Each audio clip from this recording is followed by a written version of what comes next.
Je suis au temple de Tassom,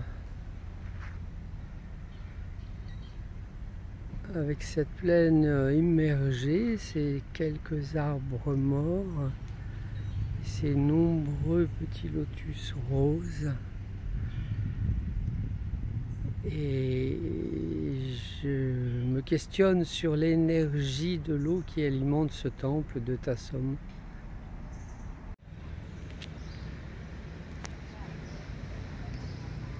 Belle porte d'entrée intacte, avec le lotus tout en haut.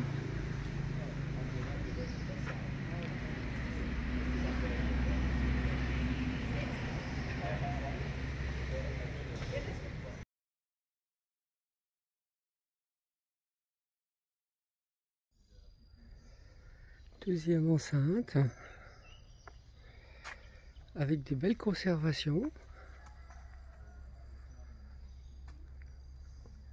Des statues de femmes. Une voûte quasiment préservée.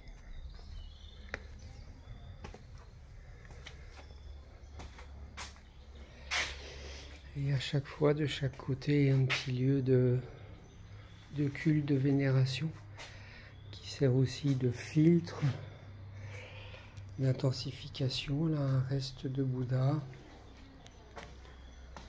Donc dans ces niches, il y avait une intensité énergétique qui faisait que la personne qui entrait était dynamisée, nettoyée, purifiée au fur et à mesure. Et éventuellement, si elle était saine, les énergies se mettaient en route, les énergies spirituelles. Ça devait être des temples où il y avait beaucoup de gens aussi.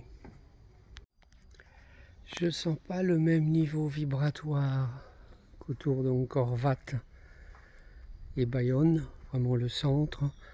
Mais par contre, le fait que les énergies soient à l'intérieur plus denses est intéressant aussi. Voilà. Mais à l'extérieur, le niveau vibratoire est plus bas.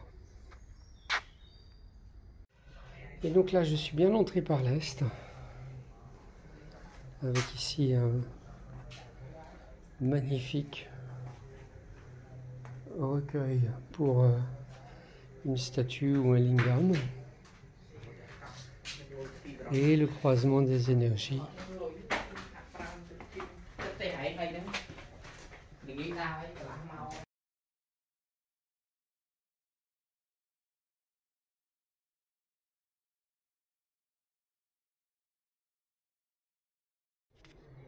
Je me suis mis magistralement au centre. Alors de nouveau cette sensation d'être aspiré profondément dans le sol au niveau du premier chakra et même du pied.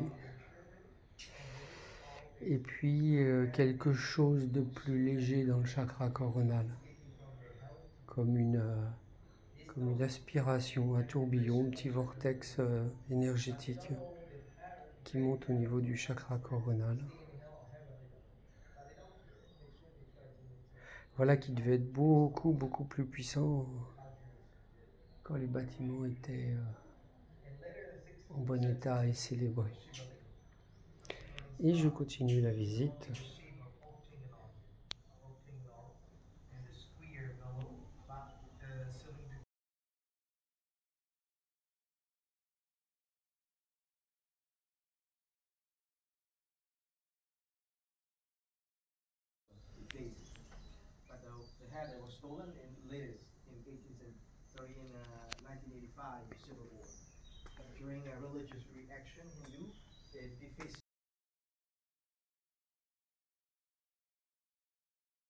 J'arrive à la porte ouest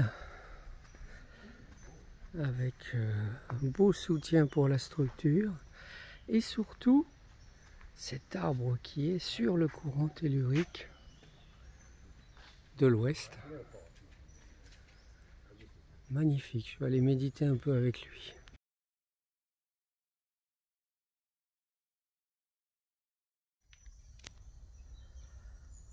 Alors l'enseignement de cet arbre sur ce courant énergétique que j'ai un peu réveillé, une espèce de géant, Et en fait, le géant, il est au-delà du temps. Il est au-delà du temps.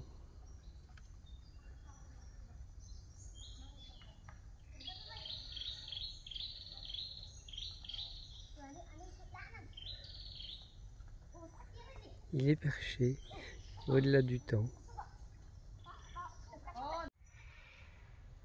Avec des arbres qui fonctionnent un peu comme des échassiers. La conscience est là-haut, ils flottent au-delà du temps. Et en même temps, ils sont en appui sur une patte. Et arrivé en bas, la patte peut être très large. Très très large.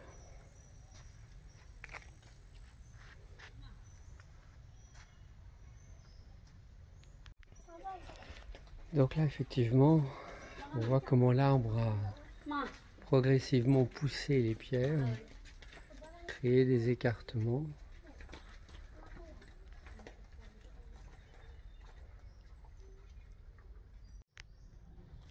Abattu, j'ai des ressources et je revis.